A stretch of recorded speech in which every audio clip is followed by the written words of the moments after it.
के लोग हैं, और विशेष रूप से कहें तो दलित, मुस्लिम और पिछड़ा नाम पे सरकार बनी थी, पिछड़ी जाति से आए हैं तो सरकार लोगों ने उनको मैंडेट दिया।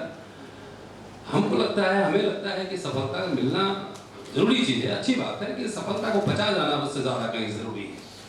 इसी 3 साल में आरक्षण की समीक्षा हो रही है, पिछड़े वर्ग के आरक्षण खत्म किए जा रहे हैं, नेताओं के पीठ पर डंडे पड़ रहे हैं। ऐसा नहीं कि पहले हमले नहीं होते थे और अत्याचार नहीं होते थे, लेकिन अभी जो रिजीम है उसमें एक फर्क है, एक डिफरेंस है। और डिफरेंस ये है कि इसमें डंडा चलाने वाले भी आप ही, पुलिस भी आप ही, न्यायालय भी आप ही, मंत्री भी आप ही और सरकार भी आप ही। तो एक तरह का जो नेक्सस बन गया है कि कुछ लोगों को लगता है कि ये पुष्यमित्र शुंग का राज वापस आ गया है, तो हम उन्हें ये बतलाना चाहते हैं कि भारत की बड़ी जमात है जो आपसे नाराज है, और वैसे भी आपको 31% वोट मिला था, 69% आपके खिलाफ है। तो तोड़ जोड़ रणनीति में हो सकता है कि आप क्षणिक रूप से आप सफल हो जाए, लेकिन एक तरीके से जो आप थियोक्रेटिक स्टेट, बगैर कुछ ऊपर से छेड़छाड़ किए हुए जो थियोक्रेटिक स्टेट और जो मिलिट्री रिजीम जो लागू करना चाह रहे हैं, उसके खिलाफ एज ए सिविल सोसाइटी हम लोग हैं, यहाँ हैं। 30 तारीख को तालकटोरा मिलेंगे और देश के तमाम शहरों, भागों में, विश्वविद्यालयों में जाएंगे और लोगों से बातचीत करेंगे। अगर पॉलिटिकल क्लास साइलेंट है, लगता है कुछ सुसुप्त हो गया है, तो नागरिक समाज जिंदा है, ये हमारा पूरा मकसद है। और कल ही हमने पढ़ा है, कहीं किसी साहब ने स्टेटमेंट दिया है कि जो भगवान के को नहीं मानने वाले हैं उनको गोली मार देना चाहिए। कल हमने पढ़ा है कहीं सोशल मीडिया। तो क्या ये जो सर्टिफिकेट बांट रहे हैं, क्या वो बता नहीं सकते कि चरवाक इसी मुल्क में हुए हैं? ये चरवाक का भी देश है। हम लोग सिर्फ इतना बताना चाह रहे हैं कि ये बहुलतावादी एक प्लूरल कंट्री रहा है, बहुभाषाई, बहुलतावादी, इसमें विभिन्न जाति धर्म के लोग यहाँ पर रहते आए हैं। और जो लोग आज सर्टिफिकेट बांट रहे हैं मेरिट का और देशभक्ति का, उनकी देशभक्ति और उनकी काबिलियत में हमें संदेह। मैं इसलिए कह रहा हूँ कि अगर टेक्निकल रूप से देखें तो मुसलमानों ने इस देश पे, इस मुल्क पे 674 बरस शासन किया। अगर वो तलवार के बल पर शासन किए होते तो देश का क्या स्वरूप होता, इसकी कल्पना आप सब पढ़े लिखे लोग हैं, आप समझ सकते हैं। और जिनकी चर्बी अभी चढ़ी हुई है और लंबी लंबी जमान है, उनके मठ मंदिर उसी समय सब प्रफुल्लित हुए। चंदा नहीं तो चंदे में जितने हजारों क्विंटल आप सोना चांदी देख रहे हैं, और गाल भी लाल हो रहा है और चर्बी बाहर पेट में भी आ रहा है। तो अगर तलवार के बल पर शासन हुआ होता तो इतना लंबा वो सर्वाइव नहीं करते ना, फिर पाकिस्तान बनाएंगे, इसी को सब लोग पाकिस्तान बनाया था औरंगजेब सब मिलके।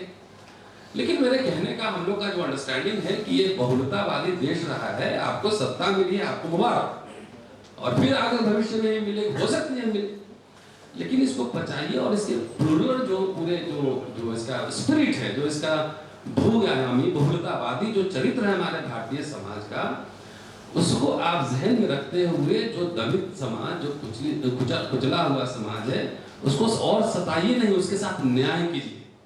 रोहित बोमुला से लेकर सहारनपुर, ऊना तमाम हो जाती है, और उसी वैसे लोग जो कि उसमें संलग्न थे उसका प्रमोशन भी हो जाता है। तो इसलिए इसके पूरे लोकतांत्रिक पूरा जो चरित्र है, इसलिए ये जो टॉपिक रखा गया सेव द कॉन्स्टिट्यूशन, कि कॉन्स्टिट्यूशन के जो 4 शब्द जो मंजूर साहब ने अभी कहा, क्या इस देश की मीडिया पे, इस देश के पूंजीपतियों पे, इस देश के बड़े लोगों पे लागू नहीं होता? क्या समानता कैसे आएगी? क्या ये अडानी, अंबानी और बड़े पूंजीपति घरानों पे लागू नहीं होता है क्या? ये तो सरकार को बताना चाहिए। उन्हीं के आंकड़े से ये आ रहा है सामने कि यहाँ गरीबी बढ़ी है, बेरोजगारी बढ़ी है। आपने तो वादा किया था कि हम करोड़ों रोजगार पूरा करेंगे, सबको न्याय मिलेगा। आप डॉक्टर अंबेडकर के पुत्र हैं और डॉक्टर अंबेडकर की वजह से यहाँ पे आए हैं, तो डॉक्टर अंबेडकर की वजह से यहाँ पे आए हैं, तो गले में माला और विचारों पर ताला। क्या चाहते हैं कि अंबेडकर को सिर्फ पूजा जाए, विष्णु का अवतार बनाना चाहते हैं, कि उनके विचारों को आप लागू करना चाहते हैं? ये सारे यक्ष प्रश्न हैं, और हमें लगता है कि कहीं ना कहीं दिक्कत है, और एक रेन ऑफ टेरर है, आतंक का राज तो है ही। आप एक और दिलचस्प आप इधर डेवलपमेंट देखेंगे कि जब भी बॉर्डर पे कुछ प्रॉब्लम होती है, सेना का कोई अधिकारी आकर प्रेस कॉन्फ्रेंस देता है और सार्वजनिक बयान देता है। क्या ये संविधान की अवहेलना नहीं है? क्या वो ऑफिसर ऑथराइज्ड है? क्या यह बात रक्षा मंत्री या विदेश मंत्रालय को नहीं कहना चाहिए क्या?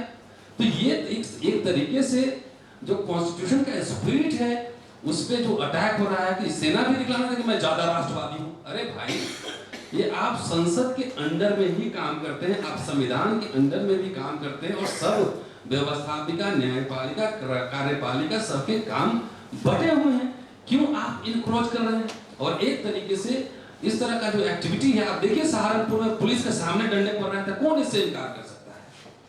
तो राज्य सरकार को हम लोग सिर्फ नागरिक समाज में बातचीत करके ये जताना चाह रहे हैं कि बहुत ही मेहनत करके इस देश के लोगों ने इस देश को, मुल्क को एक आधुनिक मुल्क बनाने के लिए आजादी की लड़ाई लड़ी है, संविधान बनाया है, मौलिक अधिकार दिए। और भारत तो आपको गर्व करना चाहिए इस बात पे कि डॉक्टर अंबेडकर के संविधान ने संविधान लागू होते हुए भी गरीब, अमीर, राजा, रंग, हिंदू, मुस्लिम, औरत, मर्द सबको एक वोट राजनीतिक समानता का अधिकार दिया।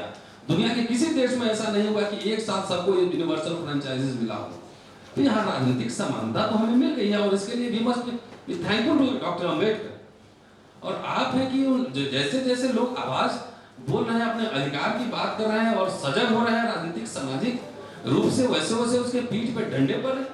ये सारे कुछ बुनियादी सवाल है जिसको लेकर 30 तारीख को तालकटोरा स्टेडियम में बातचीत होगी। मेरा नाम डॉक्टर रतन लाल है और मैं इतिहास पढ़ाता हूँ दिल्ली में।